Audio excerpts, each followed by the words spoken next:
በነገራችን ላይ ስኬታችሁ ለአንዳንዶች ደስታ ለብዙዎች ደግሞ የመሃል እግር እሳት ነው።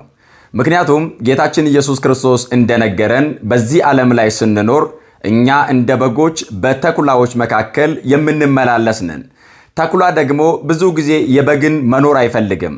ከዚህ የተነሳ በስጋም በነፍስም በረከትን እንዳንቀበል በስጋም በነፍስም ተባርከን ስኬታማ ኑሮ እንዳንኖር ሰይጣን በሰዎች ላይ አድሮ ብዙ ጊዜ ይፈትነናል።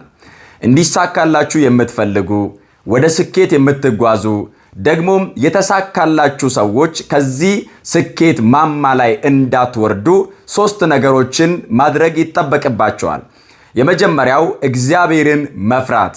የጥበብ ሁሉ መጀመሪያ እግዚአብሔርን መፍራት ነው ተብሎ እንደተጻፈ እግዚአብሔርን የማይፈራ እግዚአብሔርን የማያከብር ለእግዚአብሔር ቅዱስ ቃል የማይገዛና እንደ እግዚአብሔር ቅዱስ ፈቃድ የማይኖር ሰው ሊሳካለት አይችልም። ሁለተኛው በተቻለ መጠን ከሰው ሁሉ ጋራ በሰላም መኖር። ብርሃነ ዓለም ቅዱስ ጳውሎስ እንደተናገረው ቢቻላችሁስ ከሰው ሁሉ ጋራ በሰላም ኑሩ በማለት እንደተናገረ በተቻለን መጠን ከጠላቶቻችንም ከወዳጆቻችንም ጋራ በሰላም ለመኖር በጥበብ መታገስ ያስፈልጋል። ሶስተኛው ቀን ከሌሊት በጸሎት መትጋት።